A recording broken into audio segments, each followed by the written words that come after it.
Hey there, it's Lance. I'm Jeremy. And we are Hard to Master, where we take a look at games that are hard to master, such as Scholars of the South Tigris by Shem Phillips and S.J. McDonald for Garphill Games, sent to us to review by Renegade Game Studios. Scholars of the South Tigris is going to be a Euro game in which you are trying to translate different ancient manuscripts from different languages such as Chinese or Greek and Hebrew, trying to get all of those manuscripts down to Arabic, or the common tongue back in the day and age of when this game takes place. This is going to be a game in which you are going to be using dice manipulation, not really worker placement, but you're using workers to manipulate those dice, and then you're doing some action selection with your cards, playing them on your player board. Taking different actions around the board, but again, ultimately trying to get those manuscripts to become Arabic for the most points, retiring your different translators. A little bit of different ways to get points in this game. You got some track progression, but we're going to cover all of that here in just a minute, share with you our thoughts on this game, and give you a final score on this one. But the theme and goal is, again, trying to get those points through the different manuscript translations. So, with this game, like I said, you got lots of different mechanics at play, but really there's only about 5 or so different actions that you're going to be doing. There's 4 main actions you could do, and they're denoted here on your player board with the recruit action, the travel action, you're going to have the knowledge track progression action, and then you have the translating action. And so on your turn, you would essentially have 4 dice in your pool, because you would have this, you would pick a starting translator, you would influence that translator, gaining whatever benefits are on the setup card below it. I would have this many dice in my bag. I would draw and roll 4 of them. I would gain, like this one says, a gold, 3 coins, a blue worker, and I would actually progress 1 step on the red engineering track here, which would give me a gold instantly, because anytime you move up these tracks, if it's a translucent bar, you're going to gain that benefit immediately. If it's a dark colored of that column, you would basically be increasing your income. You could take a lower one, but usually that one makes sense. You would want to take the increased upgraded income. All right. And so that's kind of how you would start. Now on your turn, you'd have these dice. Like I said, you have 4, so you would roll them at the beginning of setup. Then you would play them on your turn. Whenever you're playing a card, you would play a card on one of those actions. Like this, I could place up to 2 dice on there. Now, right now, I would have to place 1 die, but later, if you've completed this objective card, you would have an extra card in your hand that would allow you to have a 5 on it, so you wouldn't really have to place a die on this unless you wanted to. And you could place up to 2 dice per card that you play, or 2 workers per dice on the card that you played. Now, we said these actions, let's really quickly go over. We're not going to do a full rules teach, but we are going to give you a pretty good overview like we've already started. So, when you have the recruit action, because you've placed a card there or on this gray spot here, which if you'll notice has a work or recruit action here, and then if you upgrade and get this card because you've completed those 3 objectives, well, then you're going to have a knowledge track progression action and the translating action that you could choose on this gray spot. But we're going to move the board back down, and if I take that recruit action, I would come and look up here. Now, it doesn't matter what color my dice are, because those dice can either change the value or the color, or you could do that both on your turn. So if I have a matching color worker as a dice, that would make it a 6. If I have a different color worker than the die, that's going to change the color of the dice. Now, the die value does not, color does not matter up here, just the value. And I would be either employing or dispatching. And when I dispatch a translator, I would look at one, find the benefits that I'm wanting to receive, make sure that my die value matches, whether it was a natural 5 or higher that I rolled, or I placed a matching colored worker on that die. Then I could do maybe this one.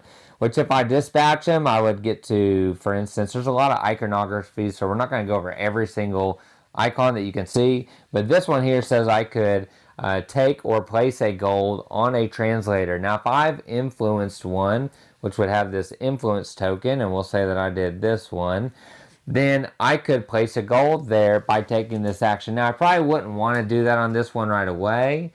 It would give me a really quick retire, but I may want to use them to translate. So you want to balance when you do that. So if I dispatched them, I would be able to do that. Maybe someone else had played a gold. I could take a gold off of them and keep it in my supply, but I would have to give them a coin. But I'm gaining a coin, so I could just give them that coin and take their gold, and they would go to the bottom of the pile, perchance coming back later if all the other translators of that type came out. Now, if I employ them, I'm going to pay the cost that's associated with that slot.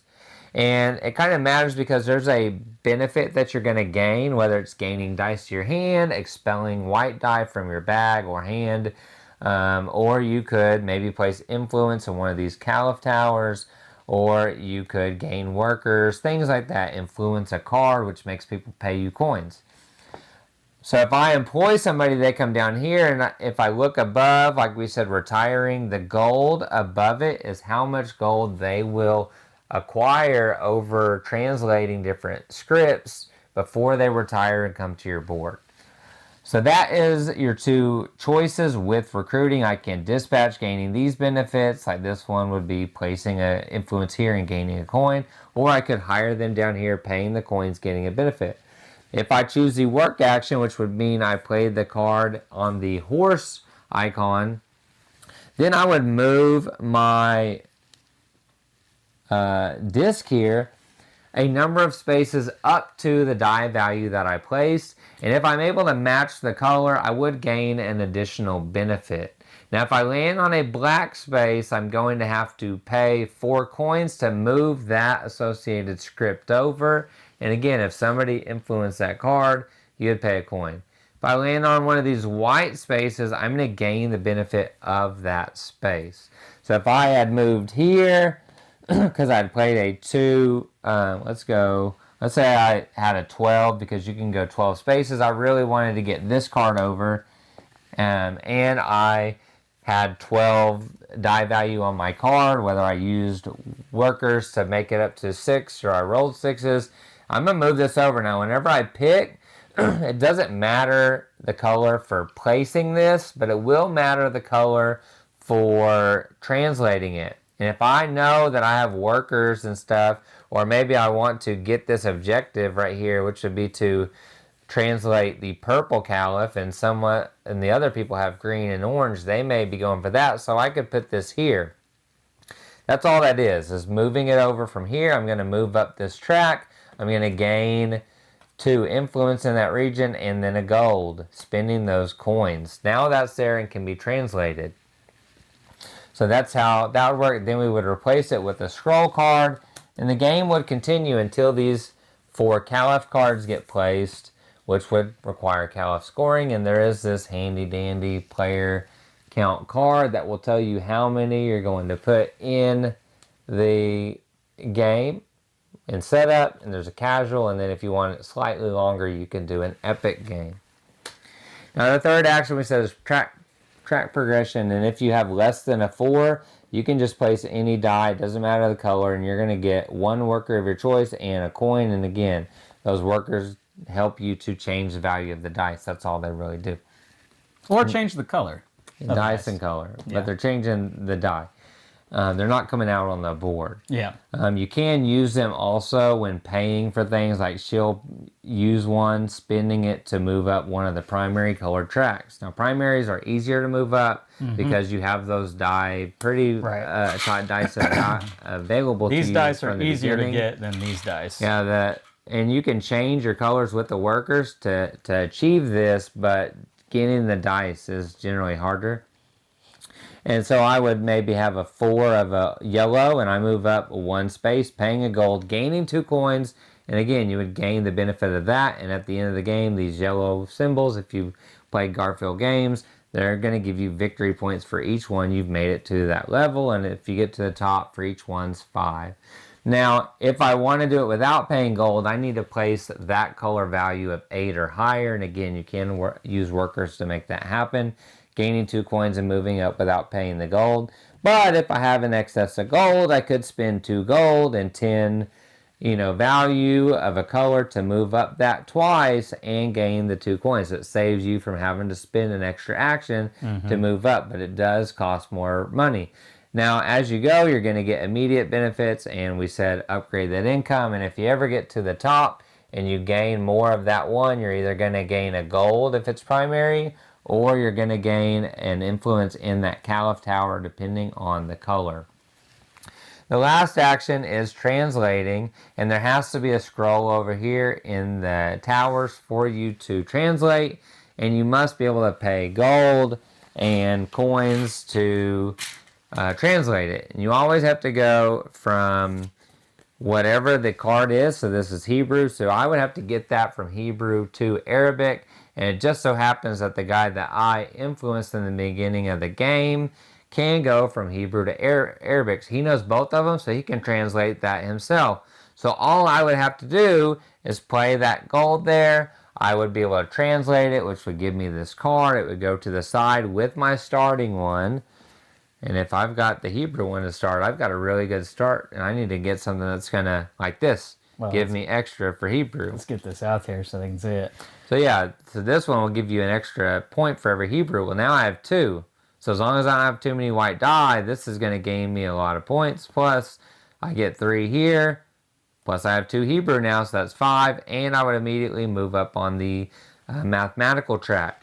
So these will come to the side of my board, and I'm collecting those throughout the game, trying to get the most points before we have that 4th Caliph card. Now, if you have majority in the Caliph Towers, because you're going to gain an influence wherever you translate, and if you're the first one, you go into the top, and you'll remove them from the bottom so that you don't have to move that out. But if anybody ever overpasses you and outnumbers you there, they're going to gain the top spot, which means when we do Caliph scoring, which is 4 times throughout the game, purple's going to pick first, and they may take immediate points. Or if you're like me, give me all the white dice. I'm going to take one of these 2 people. Well, he gives me 3 points and an ongoing benefit to retire. That's better than just 3 points, right? Or maybe I really want a die, like this one here. I want a green die. Maybe I want that green one. Well, 1 point in a green die may be more valuable, especially if I've gotten rid of a lot of the white ones, because they're the ones that can't do a lot of this stuff unless you have workers to do it. So based on your strategy, you're going to pick one of these, and then yellow player would, and green player. And then if nobody is outnumbering anybody, no one moves up to the top slot until somebody does. So if maybe there was a back-to-back scoring and no one was there, well, you would just skip that one. So that's generally it. At the end of the game, you're going to look at how many, one thing I do want to hit is I place that gold on him and I would retire him. If I had a Greek card over here and I wanted to do the Greek one, I would have to pay this one, and if it's neutral, I pay a coin to the supply. If it was perchance the red players, then I would have to pay them a coin as well. But we'll say that we did my guy because that makes more sense. So I would pay that to the supply. This influence would come back to me, and I would pick a slot, and I would retire him. Now, whenever I take that action, I have the option to do this bonus action, which this one says I could spend a worker to draw 2 additional dice from my bag into my hand, but I'm also going to gain 1 point at the end. So I've already quickly gained 4, 5 points, 6 points on just a handful of turns. A few quick turns, which if you keep doing that throughout the game, you're going to have quite a bit. So that's a pretty good overview of your 4 main actions, and then how you utilize your resources and the icons and the right cards to translate to move you up the right track or get the right dice that's going to help you to do certain things. That's where the meat of it comes in. Yeah, so that gives you a pretty good idea about the nuts and bolts of this game here. What we're going to do now is share our thoughts on this game, talk about the things we like, maybe some of the things we don't like, if there are any. I don't know. We'll find out. But I'll go first and tell you guys that this, for me, is just a very fascinating game. Coming from a background of having studied some ancient Greek, ancient Hebrew in college, this is a theme that just really connects with me. Taking different ancient manuscripts, I mean, it is abstract. You're not actually doing any kind of literal translation, but the idea behind the theme of this game is so interesting, and the theme does come out in a sense because you do need to have the manuscripts. You got to get your hands on the manuscripts, and then you need the right people, working with you. These translators, you need to hire them on. But only translators can do so much, right? Like, not everybody's going to know every ancient language out there. So you need the right ones. And a lot of times, you're not going to find somebody who can just take it from point A to the finish line, right? Like, you might need somebody who can get you halfway to the finish line, and then you need another translator who can take it from that language to the finish line for you. So that whole aspect of it is just very fascinating to me. Then you have just classic mechanics of majority control over here, track progression, and then resource management of trying to manage your gold and your coins. All of it just really blends nice and together for me to make this be such a smooth gameplay experience. Maybe, the first half of my first time of playing through it, did I have some questions of things that I didn't really quite understand, but really from that point forward and every time since, everything about this game just connects and makes sense to me. I don't have any questions about the gameplay experience. I understand what's going on here, and the decisions that you have to make in this game are really, really good, and it's a lot about timing too, because I want to make sure to get access to the right scrolls or manuscripts. And so maybe I put my influence out there, but then that's probably going to key in on other people what I'm doing with my strategy. So, I mean, it could be a strategy to just get influence out there, even on ones that you aren't really that interested in, or maybe other people are interested in, so that they have to pay you. And that's a fun thing to do with the game, and just a little side thing that you can do in this that's not even really a part of what you're trying to do with the game. But back to what I was saying, you really got to try to get these manuscripts and over here, but then if you leave them over there, they're not just yours. You don't have access. You're not the only person that has access to them. They can get taken out from underneath you if somebody's got the right dice and the money and the gold and the right people to work with. They can take it from you and get all those points on there. Not just the points that are gifted to you on the card, but whatever the in-game scoring condition is on those cards. That's big time. And so there's that tenseness of trying to line up your actions and making it all happen without there being too much of a delay in between the actions, so that it all starts to fall apart for you. I love that aspect of the game. There's a lot of tenseness, and I'm going through these mental hoops of, okay, I've got this lined up, I've got that lined up, but then I don't want to wait too long because my translators are going to get gold put on and they're going to retire and they're going to be gone, and now I can't use them. So that whole aspect is a lot of fun to me, and quite honestly, for me, this is the best Garphill game that is available. Ezra and Nehemiah might trump this game once it comes out later this year, 2024. But for me right now, this is the best Garphill game that they've made so far. I love this game. The only kind of thing that maybe I would say is a con, and I don't know if it's necessarily a con, the variability in when the game can end is a little jarring. But I still kind of like that. I like that you never know. Now, I didn't tell you, at the end of your turn, when you have no more action slots or no more cards, you have to take that fifth action of rest. You're going to rest. And when you rest, you're going to reveal a card from the bottom. So normally when you replace cards, you replace from the top. Except for when people rest, you replace from the bottom. Now, how those are stacked is specific. You need one on the bottom, and then you're doing the Caliph, shuffle. That's a new, like, the cow Shuffle. and then like the top has 3 cards. So you're pulling and it's kind of moving the sandwich down. Yep. And you could have a double, Caliph at times. So I'm pulling that card out, and if there's already an influence spot, I would immediately put it over here. But there has to be a top tower spot open or I get rid of that card and it's just out of the game. And then once I've done that, I'm going to start doing income, which is what these blue bars are for that we didn't tell you on the cards. And so like this one, I would gain whatever benefit I've gotten. Now, if I'm here at the beginning, I can pay a coin to get any one primary die into my bag.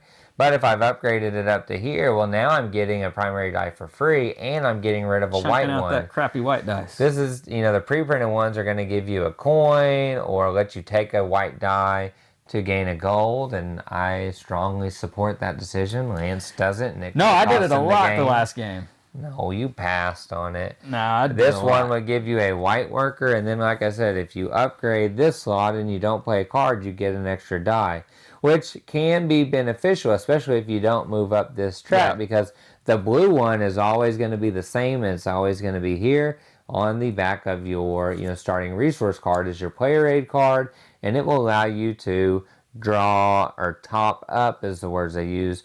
Because if I have dice here, I can re-roll them if I want. If I want, there's no reason not to. Yeah. But then I'm going to draw up to that number at the beginning of that turn, and then I would take income. So that's income.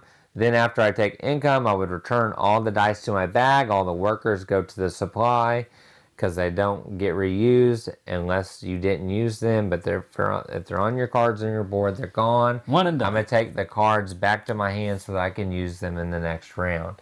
And so not only do you time all the other stuff, you time based on when people need to rest. If I know that they're going to rest on their next turn and I rested early, well, now I can move the scroll over that I want to translate, and I know they can't do anything about it. So this is a game where you're going to be if you're not paying attention to other people and what they have in front of them.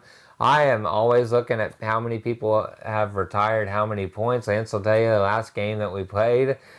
He's like, I said, I know how many points you have. It's like he had one eye looking at my board while looking at the rest of I'm looking at the tracks to see how many points you have. Between you and me, what's the difference here, and where do I need to make up points, or how many points am I ahead? And you need to do that in this one. There is, to me, like I say, it's so mathematical, and I have this many points, you have this many points, there's this many points on the board, I need this much gold, I need this much money, I really want to do this, ooh, that came out, I can do that if I get one more gold. And so you're constantly looking at what you have, what you need, what's open on your board, and what everybody else has, so that you can hurry and get those points. And things change on the board pretty quickly, as far as, not every one of these changes real quickly, but a new one's going to come out pretty often because everybody has 2 of those spots that they could choose to recruit. Yeah. Everybody has 2 slots where they could move a scroll. And sometimes you may think it's better to just go get the coins here at this rondel. If you can get over here to taking gold from people or putting gold on your cards.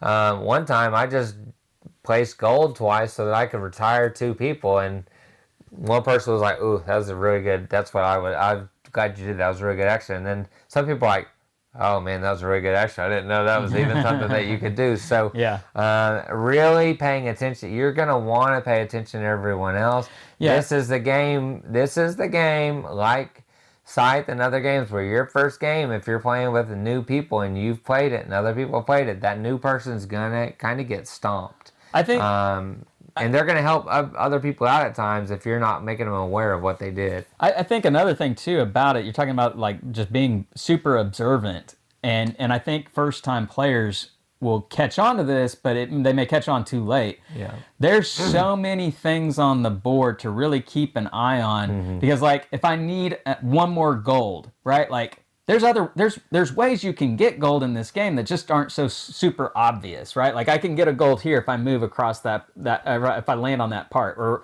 I can get a gold if maybe I can figure out a way to bump up on the red track, or you take a rest and you get the gold. Or you take a rest, or you play the card that gives you a white die, and you have that really tough choice at times of, do I take the gold or do I take the 2 coins? I need all of it. Yeah.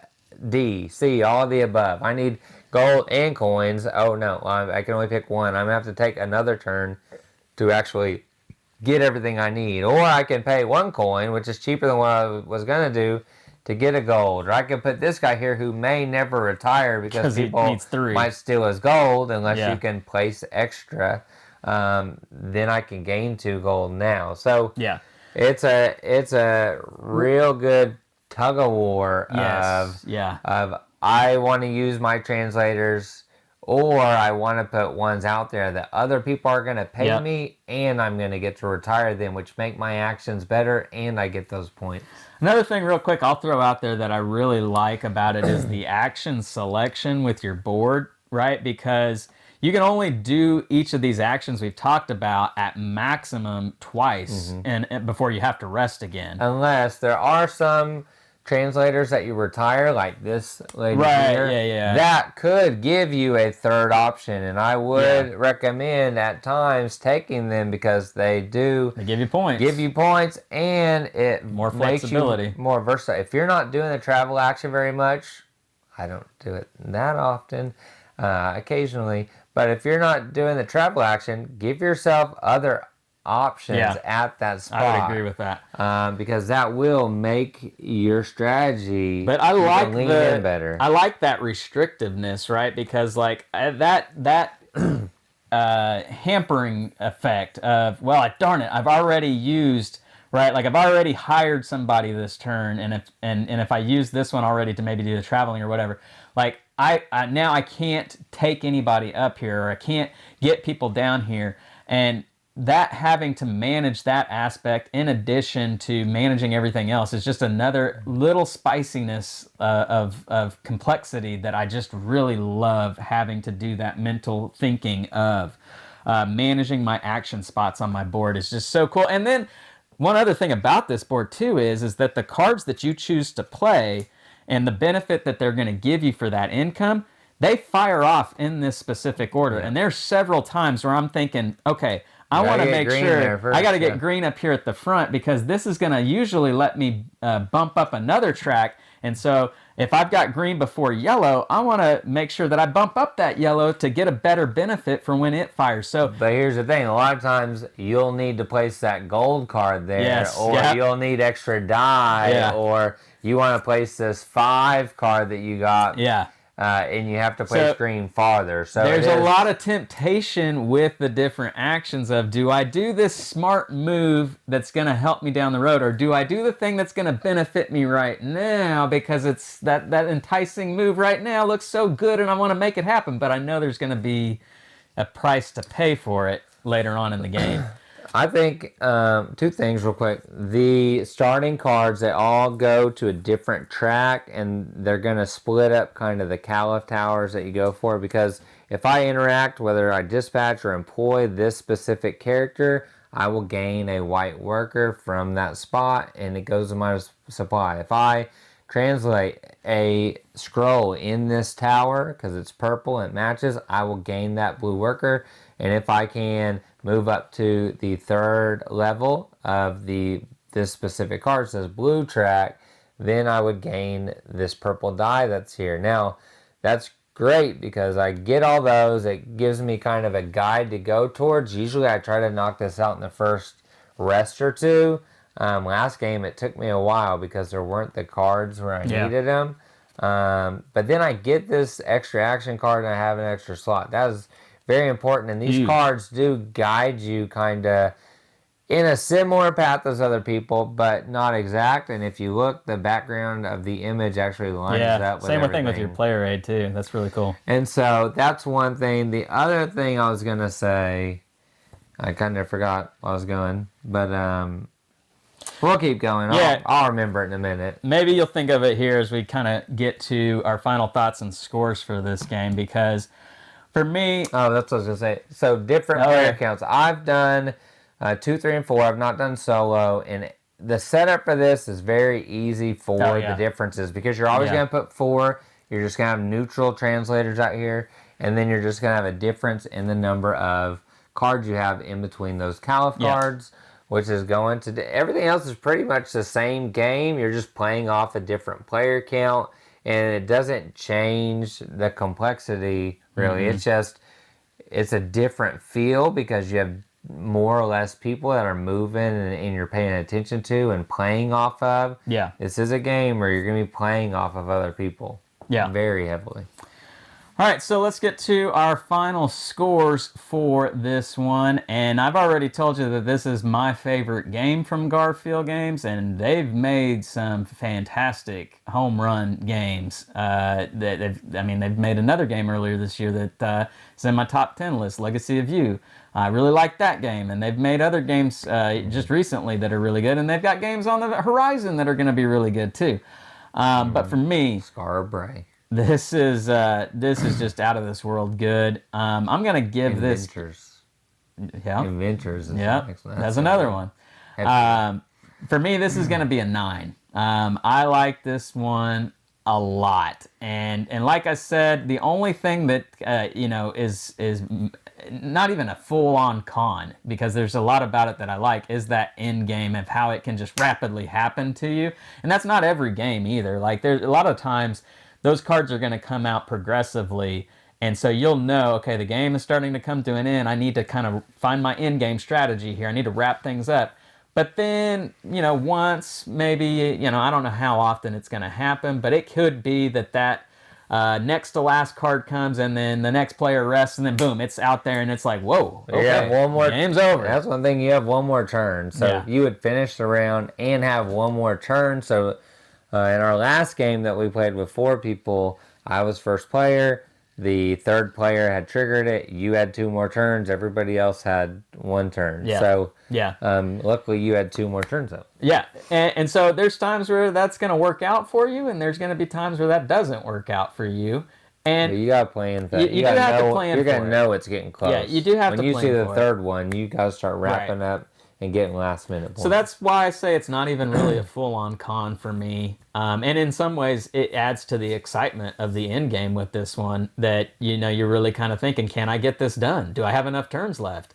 And so it just adds to the level of management that you have to do in this one. And so, you have to do that in just about every Garphill game. I mean, they're straight on Euro games with a lot of their stuff that they put out. But for me, this is the one that tops them all, just simply for the fact of how much I'm constantly watching what other people are doing, and the timing of getting my plan in action and not wanting to delay too long in getting that plan, like getting from point A to point B on my board is super important, and not delaying that process, because people can take it out from underneath you, and then you're having to think, okay, well, what can I do now?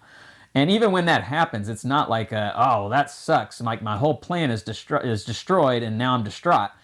You just got to find another thing to kind of put your resources into. There's a lot of ways to get points. You just have to find them. Yeah. And you may be going towards one thing to translate and get those points, but then someone takes that, well, you need to adjust. Well, I need to employ someone that they're going to want to use. Exactly. So I can, retire them, or the thing so for me, the thing for strategy that I really don't go too heavy into, usually, I did in a 2-player game because it's 2 of us, but in most games, I don't go too heavy in the Caliph. If I can get, a benefit here and get 1 or 2 that gives me, that's great, because I'm trying to get those things translated and get people retired and move up the tracks. Some people go heavy into that. They get a lot. You got 13 points off of that. And I knew you were going to get it because I'm like calculating. And I said, well, I've got more here. I think, it's going to pan out. So I don't really have a negative for the game. For me, it's a 9 also. Is my number 5 game of the year. He lined up at number 5 too. So it makes sense. I was at a 9 before you said that, though. But I don't really have a negative about the game. The only thing is 2 things. One is I don't generally gravitate to that unless other people aren't. If people are going heavy into it, I abandon ship and I get points everywhere else, because I'm not going to fight you for this. When I can get points elsewhere. I'll still do it, especially if you're about to rest and you're the only other person that has gold and stuff to do it. But I'm gonna get points other places. My other thing is, in the beginning, in the first time you play or so, even if you watch, how to play video, and people are learning this game, the translation portion is the most difficult part. Understanding that I go from Greek to Arabic, and I've got to find a way up that path, and it tells you here on your player aid what the language progression is, and you have to get from A to D, and whether that's the same person that knows both languages or you need to pay multiple people, and it's okay to chain if you can do a long route to do it and you have the gold and money to do it, so you can try and retire more people. You can do that. That's great, but you've got to figure out that path. And in the beginning, especially with new people in your first few games, that's, to me, the most difficult game. Yes, you're trying to figure out the strategy and what's going to work and do all that and iconography, but I feel like the most difficult thing is understanding the translation. But it's not super difficult, but you got to get used to it and figure out what you're doing. And once you do that, it makes total sense. And you fly through every game since then. It always gets quicker and everybody enjoys it and understands. But 9 for me, an awesome game. I really like it. Still undefeated in this one. May change, may never change. Like Architect. 16-0. Calling out Zach Smith from Garphill Games. It's his favorite game. We've talked about it on Real Talk. And if I ever see him in public for a game convention or whatever, he's going to bring Architects and we're going to play it. And maybe he'll beat my undefeated streak. He'll feed you some humble pie. I will gladly accept. And if you can somehow find a way to get those 3 extra points, I will gladly accept. Oh, okay. Last time we played this, I lost him by 2, so...